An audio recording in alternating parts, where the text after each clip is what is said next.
I have the pleasure of introducing Naomi Takahashi this morning. Naomi is the Director of Diversity, Equity, and Inclusion at the UW Health and the School of Medicine and Public Health. She's an experienced DEI practitioner and racial equity educator. In her role, she supports the DEI program, expansion, and strategic development of diversity, equity, and inclusion initiatives across the academic medical center.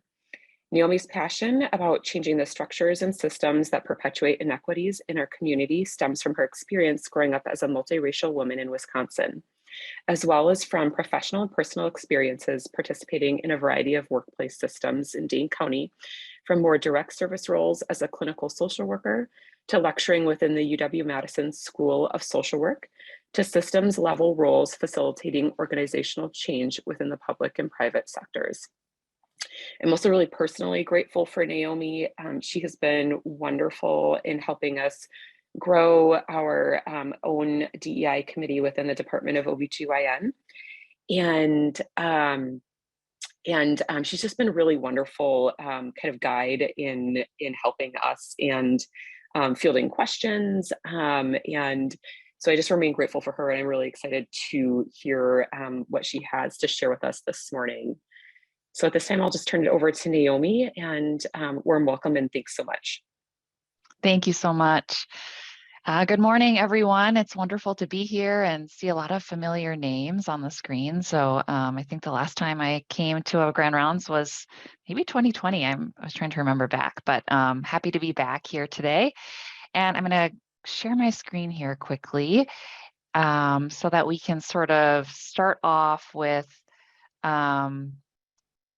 kind of our objectives for today. So let me know if you can't see the right part of my screen for any reason. Can you see it okay? Okay. So thank you. Yeah, sometimes it's, with Zoom versus WebEx, it's always a transition. So today I'm really going to be talking about kind of how we've moved our DEI work. As you'll notice in the introduction that Katie gave, that I have a dual appointment, a dual role now through UW Health and the School of Medicine and Public Health, and kind of what our hopes are related to this integration of this work within the academic medical center.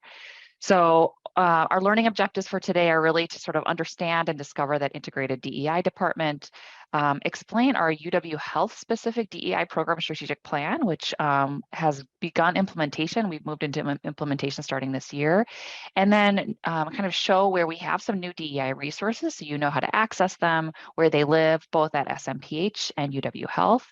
And then think about your role, right? What does this look like for you to really take this information on and create an inclusive environment within your department?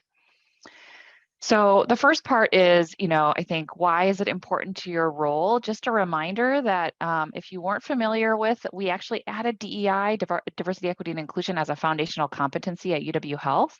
So actually understanding what this means to your role in your work is really critical. It's directly connected to how we achieve this vision of remarkable healthcare. So it's sort of a foundational piece of our work related to, and touching all those other areas at the base there: quality and safety, staff and physician well-being, information management and analytics, and financial performance at UW Health. And so really, we want you all to feel like you have the capacity to sort of build the muscle to embed a DEI lens into your daily work so that you can be a part of creating that inclusive workplace culture and a sense of belonging for yourself, for your colleagues, and also for the patients that you serve. So a little bit of background kind of from where we've been. So in 2021, fiscal year 2021, DEI was declared as a foundational competency as a part of that UW Health corporate strategic plan, as you saw in the image in the previous slide.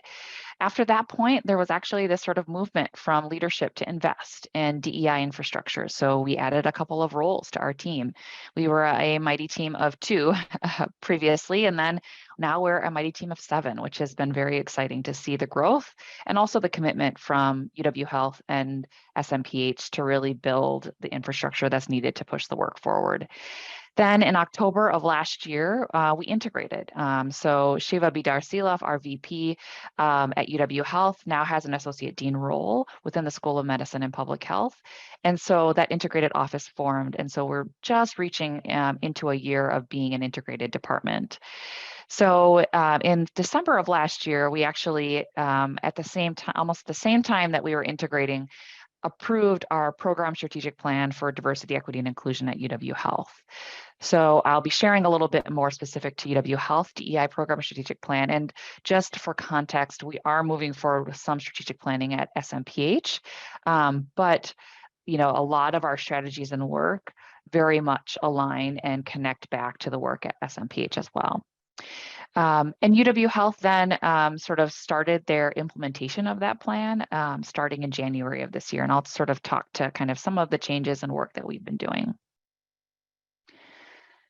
So in terms of the role of this integrated Office of Diversity and Equity Transformation, as we call ourselves, is really to sort of provide that strategic leadership and direction and coordinate around our DEI practices across both institutions.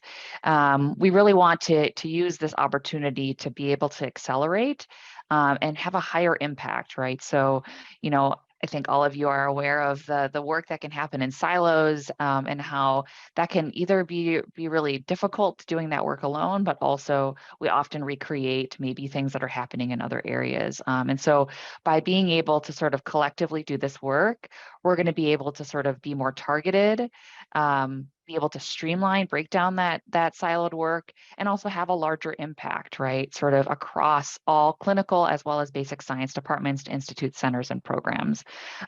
So our hope is to really be able to sort of build that capacity. We've already seen some of that work started, which is really exciting. So our integrated office currently looks like this. So just wanted to share a screenshot of kind of where we're at. We are actually currently in the stages of hiring a new program manager. So you'll see that vacant right there, but that hiring is almost done.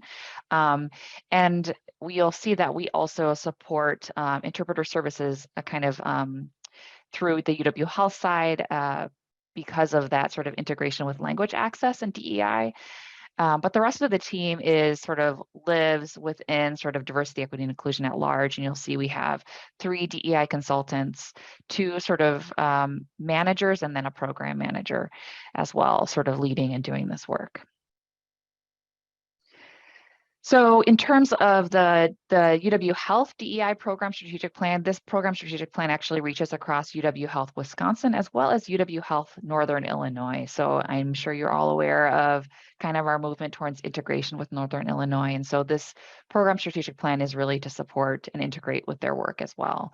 And so these are sort of the 4 main goals of this program strategic plan. We want to recognize and build upon the efforts that we've had up until this point, and then also recognize that this is the work of everyone. So when I see say DEI program strategic plan, it is not the work of just our DEI department. And you'll notice from the strategies that I'll share in the next slide that this actually applies to everyone and it'll impact everyone. So it really allows us to sort of build in DEI as an organizational foundational competency.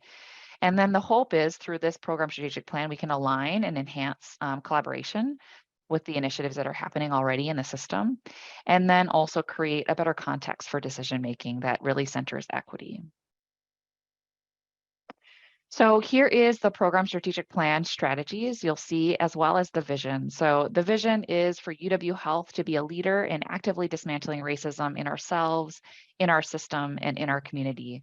Very aspirational and really centers within these 3 different layers of dismantling racism. And you'll see that the strategies below, the 6 strategies here listed, really align with a layer of that vision.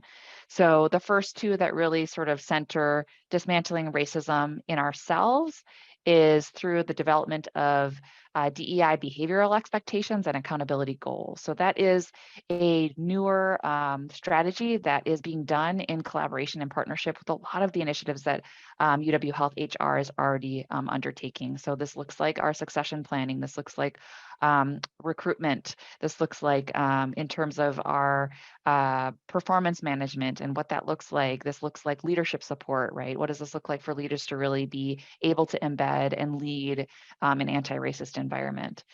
The other area within ourselves is really around expanding our own learning and our professional development when it comes to DEI. So, Katie had mentioned earlier, really around our partnership with OBGYN and our hope for kind of continued learning and growth.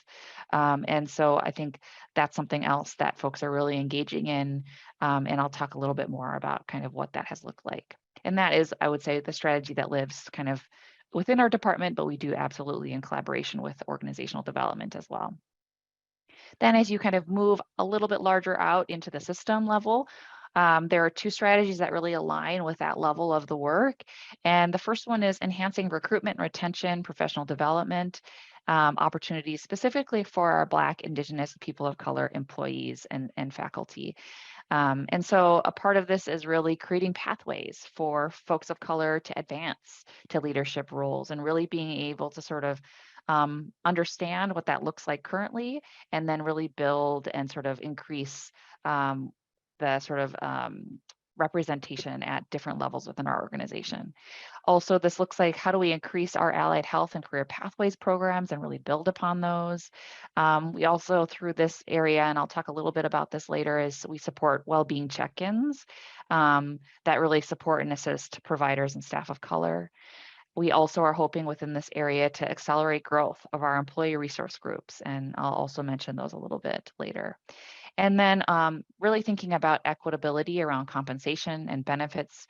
An example of some of the work that's being done in this specific strategy right now is parking equity. So thinking about our parking system and how folks who are making very little are still paying the same amount to park at UH hospital and being able to sort of understand and mitigate for the consequences that occur for folks who are lower income and be able to really think about what does this look like for us to be equitable and provide benefit around parking. And then you think about the system level at sort of the policy, process, business decision level. And so we really want to be integrating and embedding proactively an equity lens into our initiatives, our programs, our processes. And we're doing this work through ongoing training, consultation, and creation of equity tools.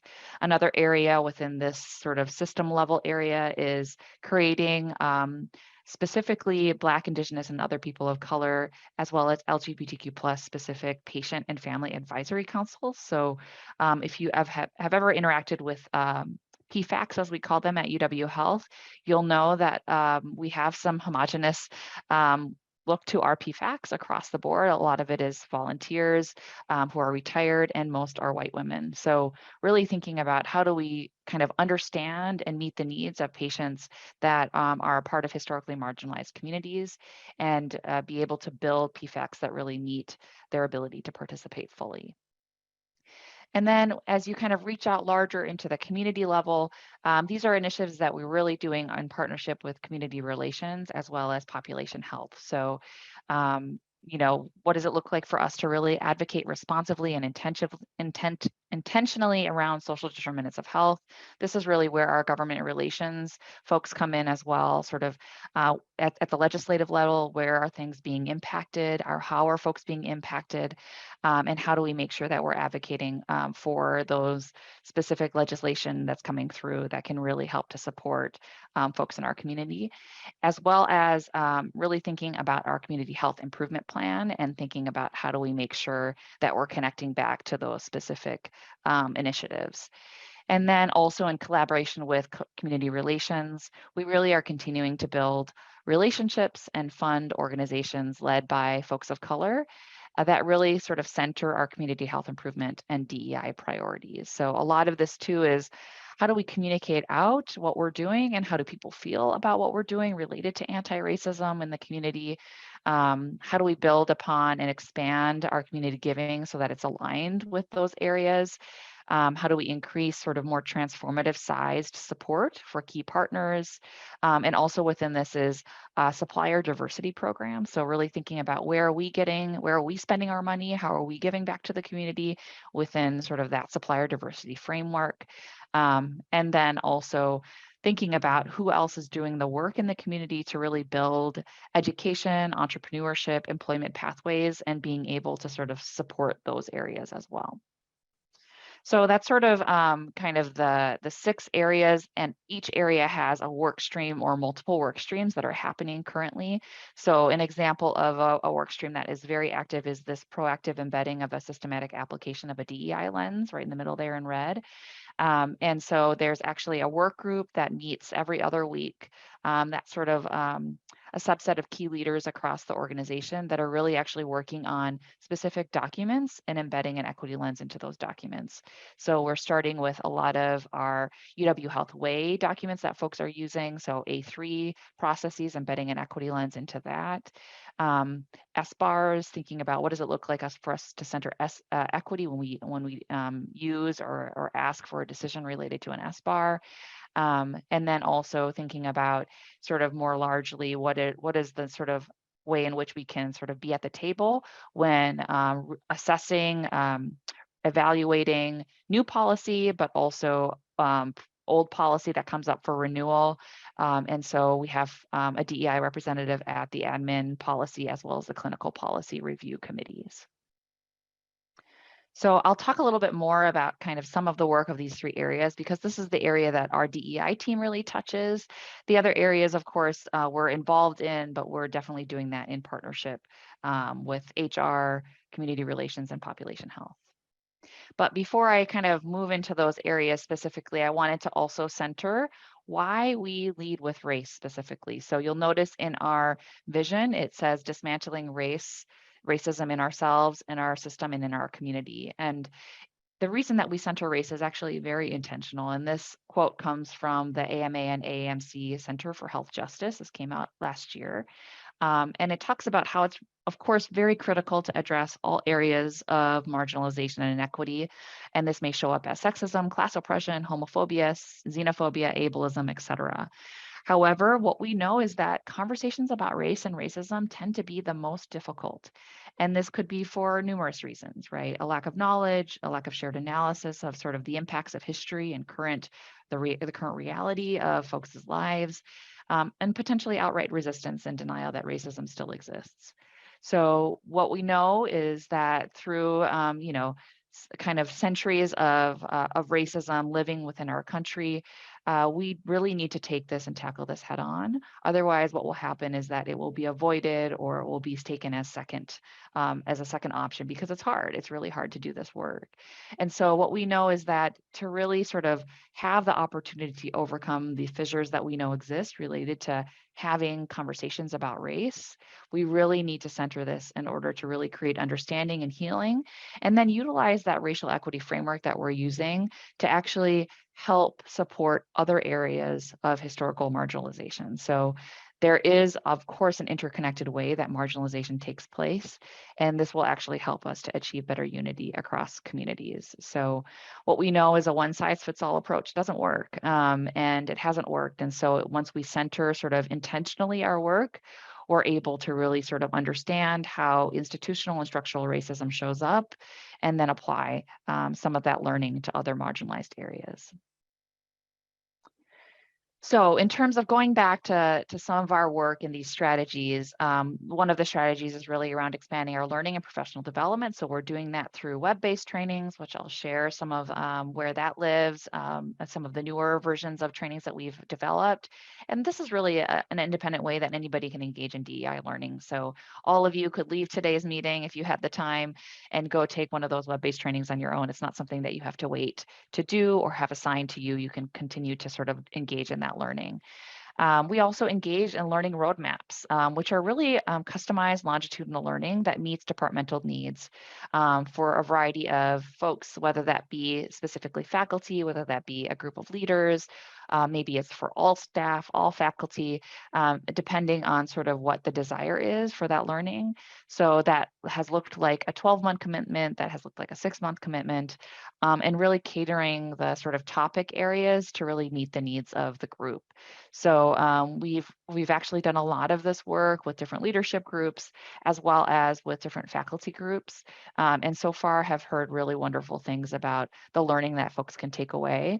Of course, this is, being able to kind of create and carve out the space for folks to come together is often hard, we know, and so of course we need some of that commitment as well in terms of time. So if this ever is of interest to folks in different divisions as well, we're always happy to help to support that work too. And then sort of specifically at SMPH, we've developed a DEI community of practice for faculty.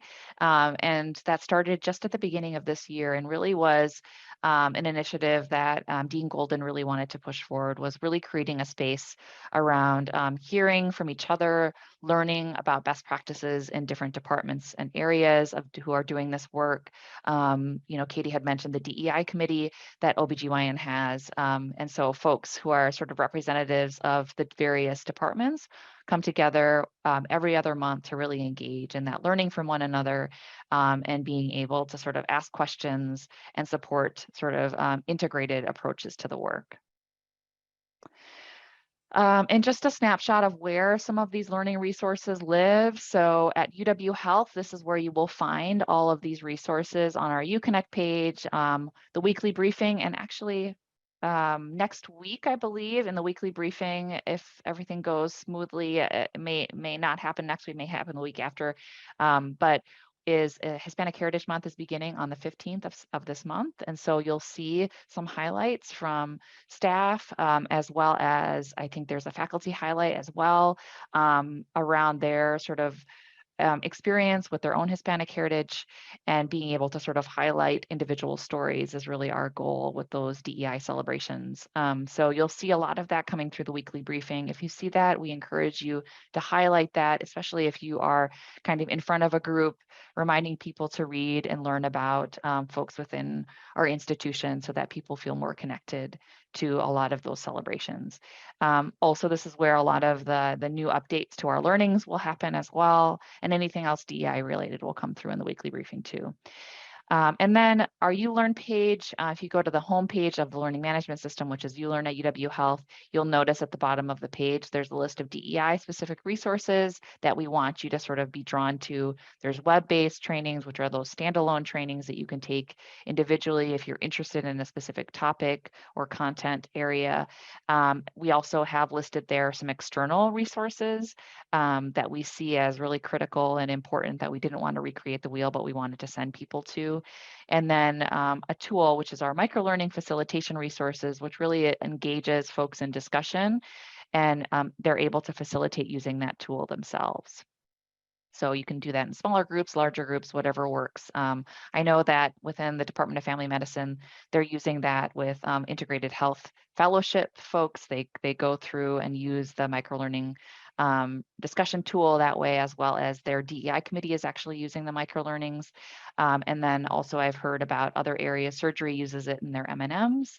And so there's a lot of really great opportunity to really integrate this into any clinical spaces that you currently have as well. On the SMPH side, I also wanted to highlight that there's a couple of different resources over on the internet there. So if you go to the Office of Diversity and Equity Transformation, which is sort of at the top in that search bar there, you'll kind of go to the main page and see some of the resources that are listed here. So this is where folks, staff at SMPH can now apply for our employee resource groups, which I'll highlight the different groups in a minute here. And then also you can access badge backers, which I'm going to show you a visual of, which is basically some tips and tricks for preventing and responding to microaggressions in the workplace specifically. So we've had tools and resources that are, clinically focused. So if a patient were to say something, how we would want folks to really interrupt that behavior. And now we know that there's sort of a general need for what does this look like in practice for me in the workplace, right? So that badge backer, you can get a physical copy if you order it there. And then we actually have a couple of our diversity, equity, and inclusion modules now on Canvas. The goal is to move even more over to Canvas soon. But right now we have about 3. We have our bias and healthcare module, which is also accessible via UW Health, ULearn, as well as race, racism, and anti-racism. And then also our embedding and equity tool module, which is kind of a newer module that speaks to sort of starting that work around building the muscle around an equity lens. And then you'll see that the 4th thing listed here is the Equity, Inclusion, and Engagement Policy Assessment Toolkit.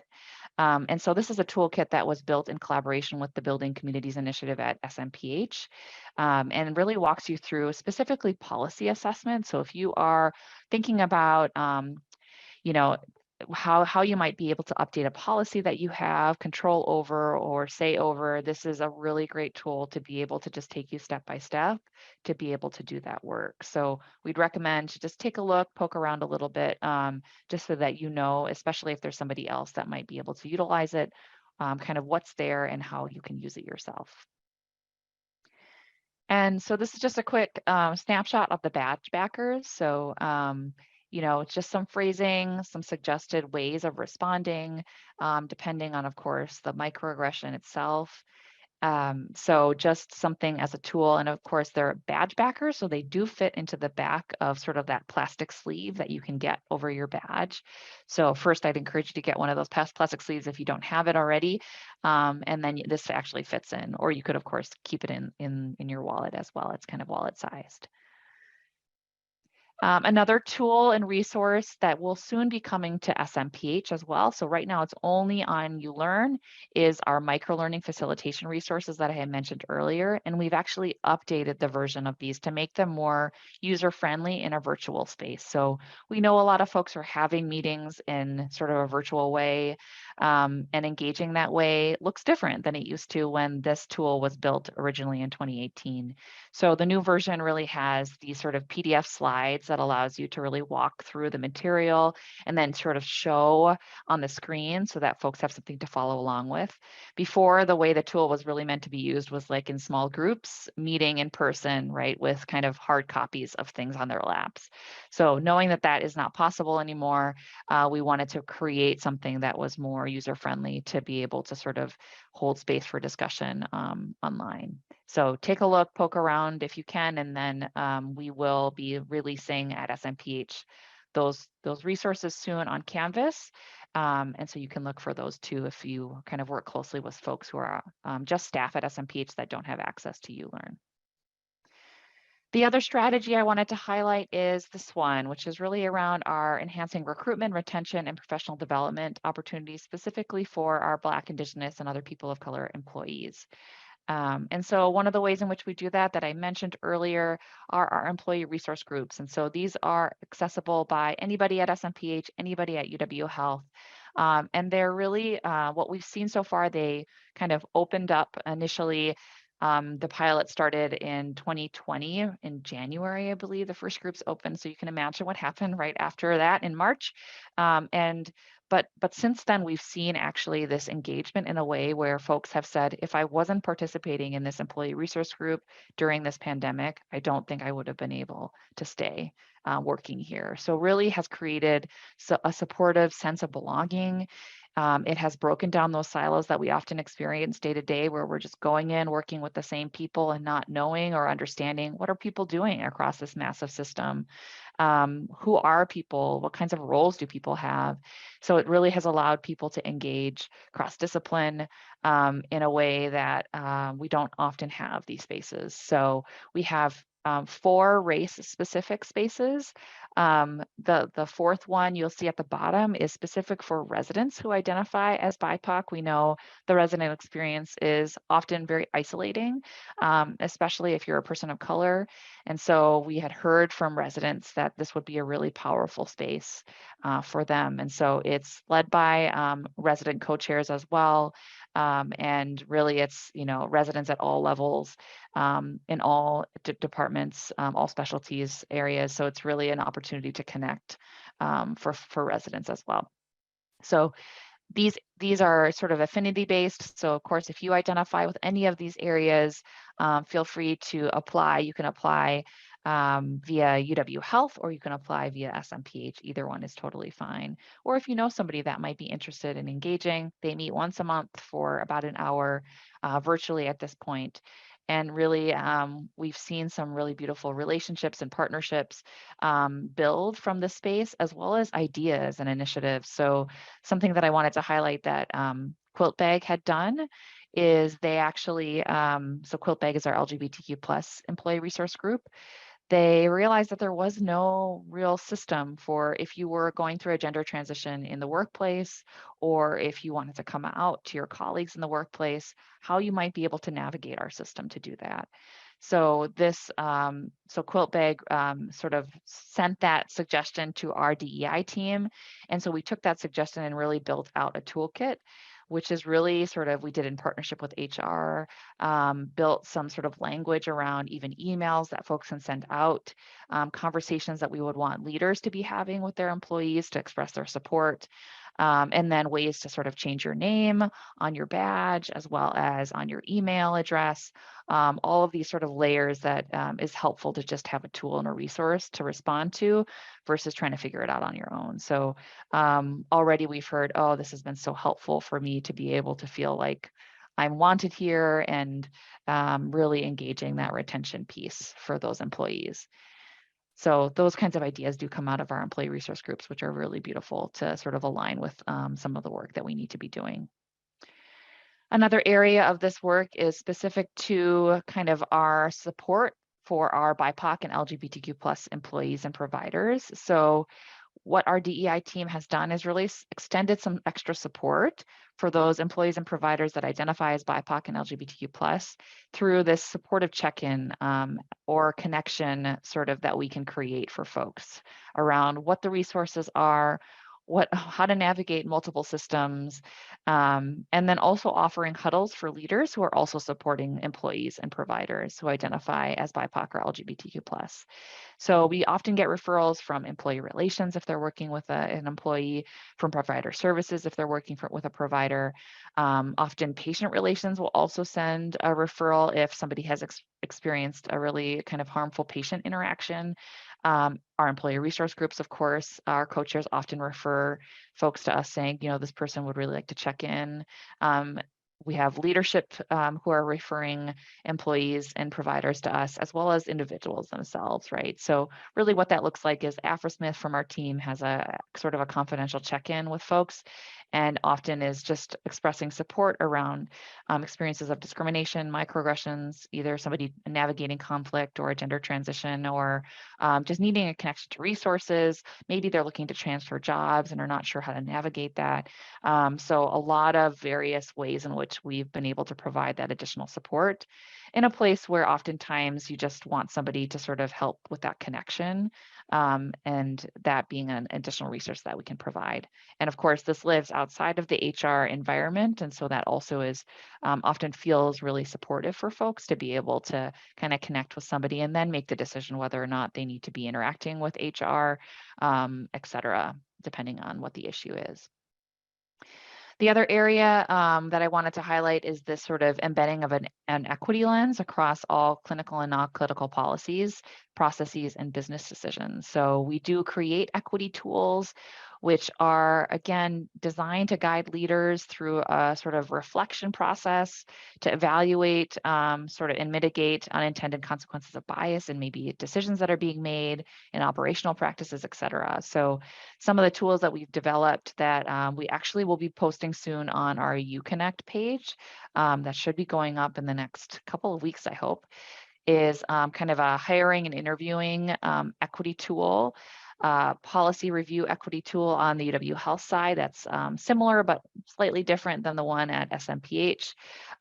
Inclusive language sort of resources, so kind of how to sort of speak to or be more inclusive in the way that you write or communicate.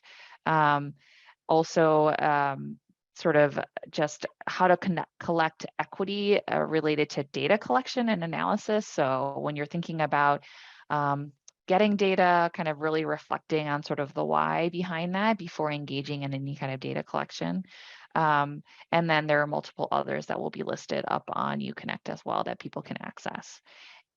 We also kind of support folks through customizing an equity tool template to meet needs. So an example of a group that went through kind of building an equity tool basically for their process was living donor in transplant. So the manager sort of reached out to our team and said, we'd really like to think about how we're creating access for folks for living donor transplants, because we know there's inequities related to who gets a living donor transplant. So by working in consultation with one of the members of our team, they were able to really embed equity within that process and already see and hear some results within the team around thinking about that sort of applicant differently, thinking about how to sort of frame people's experiences differently, really sort of beginning to understand there are opportunities for those small little impacts can really have large impacts on health outcomes as well. And then we also provide climate assessments. So we do this in partnership with performance management at UW Health. Really, if there are sort of desires or a need based on kind of consistent turnover or just sort of a culture or climate that feels really negative and or not sure what's going on and wanting to sort of support leaders and kind of building back up their team. So we sometimes do climate assessments, and that can look like a survey that we put out, anonymous survey that we actually kind of pull the data and build out sort of a report for leaders. So there's that confidentiality piece for folks to really disclose what's going on, as well as we provide focus groups or individual interviews to be able to sort of support kind of capturing everyone's experience and then sharing that back with some recommendations on some next steps. So those are some of the work that's currently being done. I would say, this is an area that folks can get involved in right away as well. So, I think about kind of the ways in which you think this might be helpful in terms of areas where an equity tool might be useful, or ways that you think you can engage in building that equity lens yourself would also be great, and using that web-based training to sort of build and guide you. So there's really great opportunities. I've already been hearing about sort of tiny opportunities that folks have been finding. So I did a learning roadmap with a division in pediatrics, and there they spoke specifically about like how they follow up with medication compliance with a pharmacy if they subjectively feel that somebody may not fill their medication. And so they were saying this could be baked with bias, right? And how we sort of make this decision about when to call the pharmacy to follow up. And so building in a better system to be able to support in a more objective way of doing that work can really kind of mitigate for those unintended consequences of maybe certain families are feeling more targeted and other families are not, right? And we see this all the time playing out in healthcare. So thinking about where those opportunities might be where you can actually embed a little bit of equity into your workflow or your process. So some key takeaways from today is just, I would love for everyone to continue to think about what does this look like for you as an individual to really ensure that you're creating a culture, a climate for you and your colleagues to feel like you belong. What next steps can you take to do the learning or unlearning that you need to do to sort of demonstrate your commitment to anti-racism and that foundational competency work? And that we really need everyone, right? So because DEI is a foundational competency, how will you plan to engage your DEI lens and apply it to your role? So I'll pause there and open it up for any questions from folks.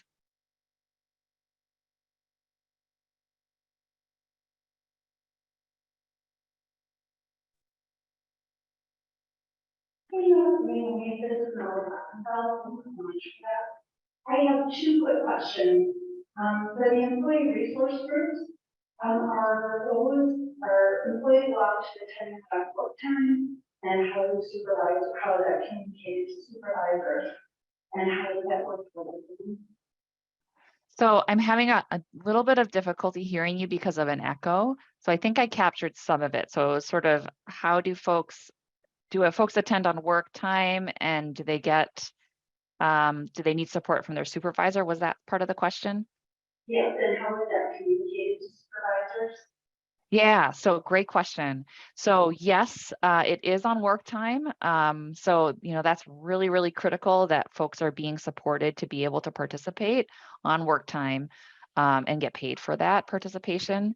So the way that that is communicated, and we actually did a survey recently of our employee resource group current members around, has this been a barrier, is that they actually have to get their supervisor to sign off, because what we know is that if your supervisor won't sign off in your participation, then you're not going to be able to participate anyways, right? So even if you sign up for it, right, we can't sort of have you there if you're not being allowed to be there, right? So we really want it to be transparent and open. And so we encourage actually individuals to take some of that ownership around having that conversation. And if for some reason they're not supported, to report that back to us so that we can have that intervention, right, and conversation about the importance. So we've done that a couple of times, but I would say the majority of folks haven't expressed that being a concern. I think it's because it's a limited amount of time, and folks are sort of being able to backfill for that hour and a half that folks are gone, if they're, kind of on the clinic floor or something during that time. So at this point, it hasn't actually gotten in the way of participation. And I would add that the resident ERG does not need a supervisor sign off. So that one is really just for residents to decide if they can participate with their time. Yeah, so hopefully that's helpful. But yes, it does ask for, when folks do apply, it does ask for their leader to sign off on their participation. Thanks, Naomi. This is Ellen Herkenbach. And I just wanted to, at first say thank you. Obviously, we have so much work to do in this area. One thing I wanted to highlight was the concept, because we have a number of different marginalized and unwanted communities, but I think it's super important that you and the team are leading this because the antiracism. Hey, Ellen, I'm having a little bit of hard time hearing you, I think, because of an echo. I'm not sure if there's a better way to, get closer to the mic. Maybe. Yeah, Melody, I think it sounds like the mic isn't working and it's just picking up the ambient noise in the auditorium. Whatever handheld mic isn't working. Oh, the handheld isn't working.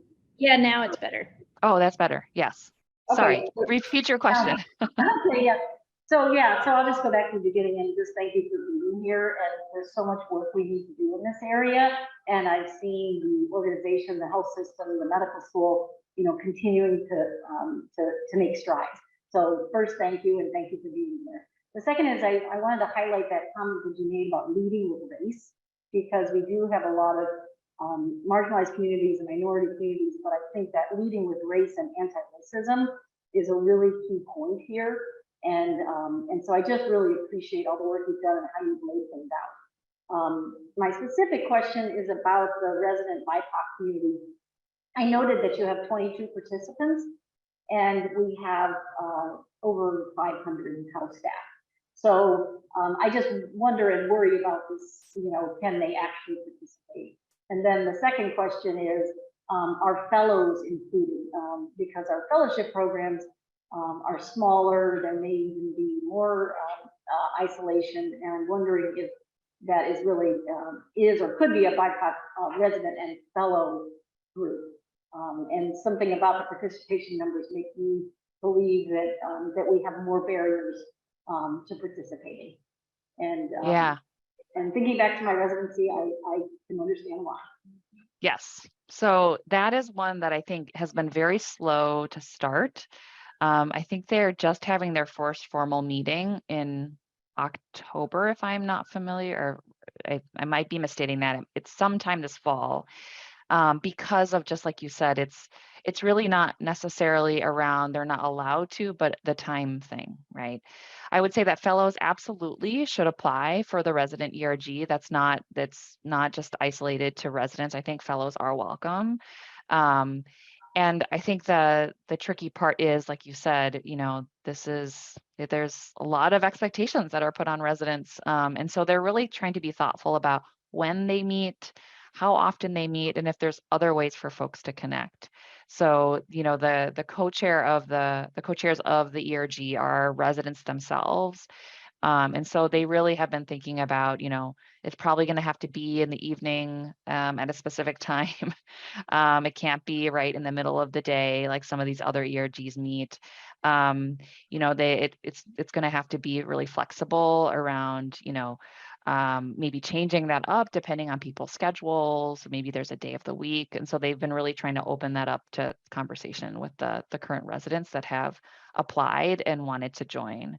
So I think it's going to be a continued iteration of kind of that work in progress.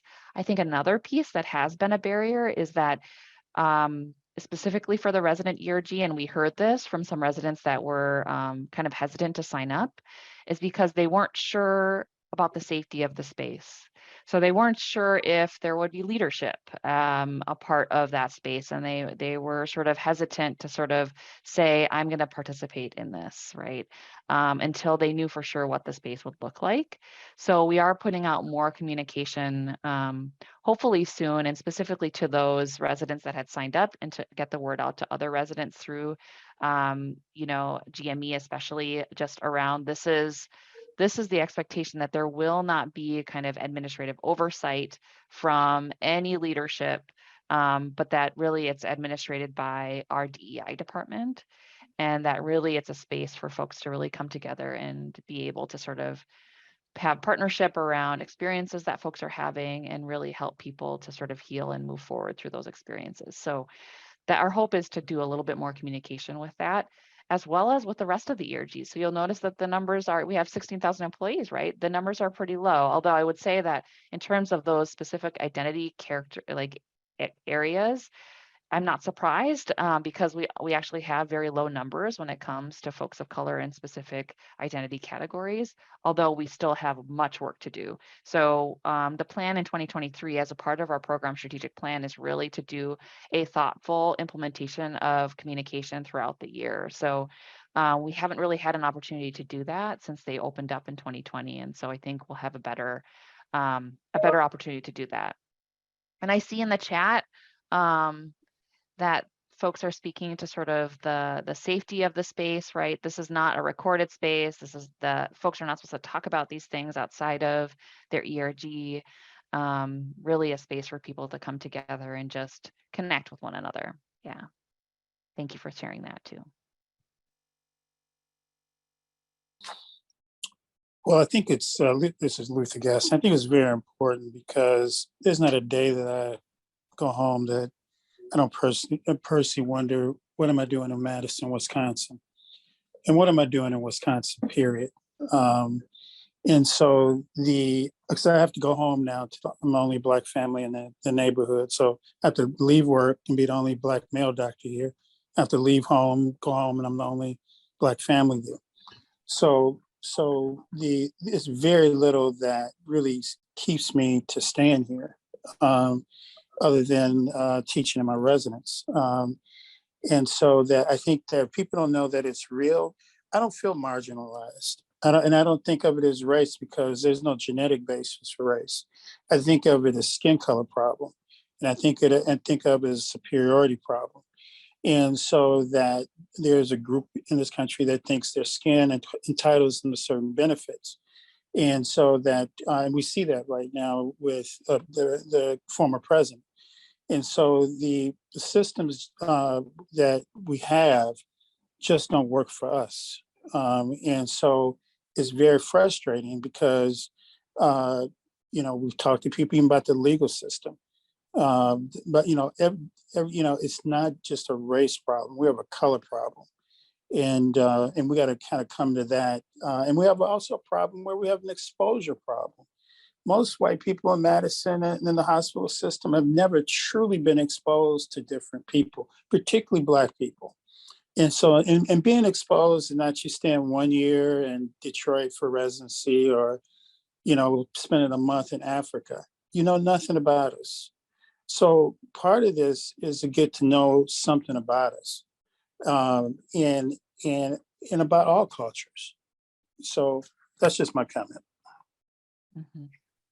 Yeah, thank you so much for sharing that. I think you're speaking very, very truth right into the space, right? This is why this work is so critical that we all engage in this, because it's happening every single day to everybody that we know and we work with, we work for, right? Patients, as well as their families, as well as their, their children, their grandparents, right? This is not something that has gone away. It's very much real and happening every day. So I do think that thinking about supporting your colleagues within your department, right?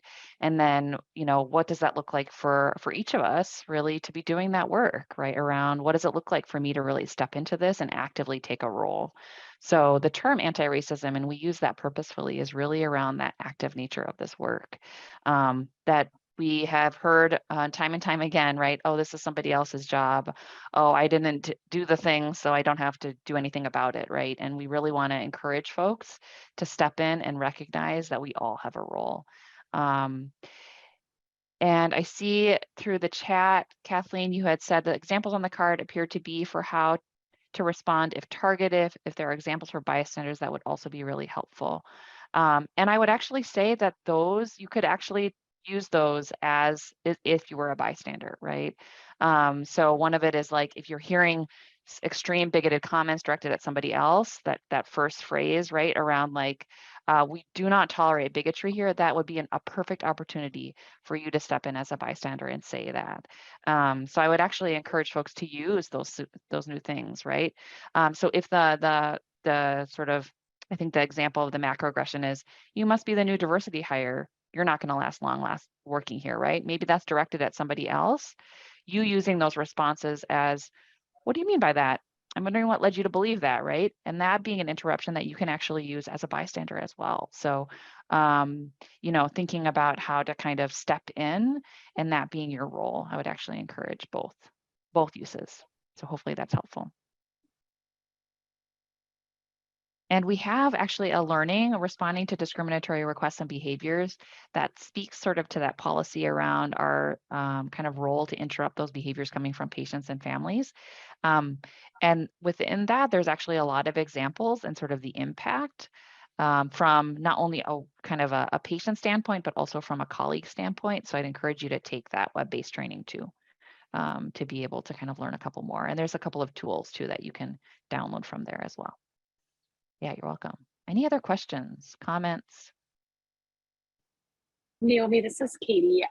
Just a brief comment. I know it's a new academic year, a new group of people, and just want to let folks know who may not have heard yet that we do have our department DEI committee that works closely with you and Shiva and the institution as well. And so any members of our department are welcome to attend. Not just physicians. So we would welcome anyone who's interested. We have some great projects going on, a project on contraceptive equity. We're working on more inclusive programs as well, and how to do things to recruit individuals. And so we would welcome new members, new ideas, and just hope to continue to engage in our department actively in this work. Melody and I are co-chairing that. And so if anyone has questions or ideas or concerns, please don't ever hesitate to email, call, however is easiest to contact us. Is my mic on? Okay. I just want to make one more comment. First, I want to thank Luther for speaking in this space about his real experience. And I just want to add something for everybody in the department. I heard a comment from a white male colleague, what can I do about DEI issues? And I just want to tell a personal story to try and help people see that and have some perspective there of how everybody in the department can participate. So I experienced a lot of microaggressions as an LGBT person in my residency and in my early training years. And we didn't call it microaggressions, but I have since learned a lot about that. And the first time I had to learn about the microaggression concept was from one of our residents when I was a residency program director. And she said, I'm experiencing microaggression. So I had to start then and do a lot of learning about it. And I feel like I've learned a lot. There's a lot to be learned. But I just want to say that when I experienced microaggressions, there was no way that I was going to say something in that space. I wasn't safe in that space when I was in training. But my father, when he got to the point where he could say to his golf buddies in a conservative white male world that he wouldn't tolerate comments against lesbians, that was really, really important to me. And I think those kinds of things do actually change the world. So I want to call on everybody in the entire department to be a part of this community practice to try and dismantle these bits and pieces of discrimination that continue to exist. So thank you for listening. Thank you so much for sharing that. You know, I think the way that we can make it personal is by stepping in and making it personal, right? And really, I think you spoke beautifully to that around our role. If you have a privileged identity, that is absolutely your role, is to step in because you are not experiencing the harm. Maybe you'll experience the discomfort. It's uncomfortable. It's not easy. I'm not going to say that this is not an easy thing to do. I still struggle with it sometimes. And this is work I do every single day, right? So this is something that I think folks really just have to recognize, that if you have not experienced a microaggression or you don't have the memory of experiencing multiple every single day, it actually is your role to step in and halt.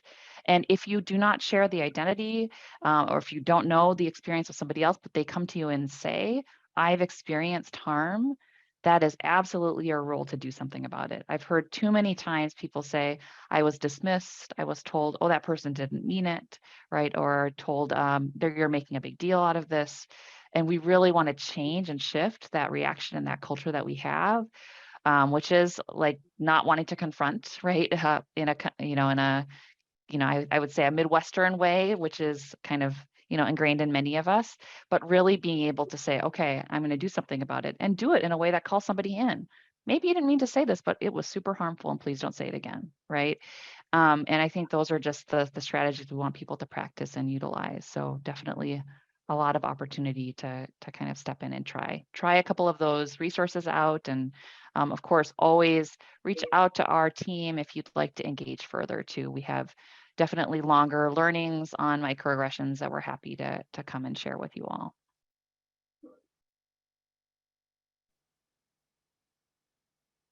Any other last questions?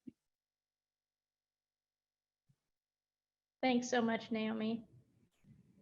This was great, great grand rounds, and thanks to Katie and the DEI committee for putting this together, and thanks to you for presenting this morning. So I think we'll wrap it up here, but if there's any other questions or concerns, people can email the DEI committee and they can get questions to you, I'm sure. So yes, thank you. Absolutely. Yeah, thanks everyone. Take care.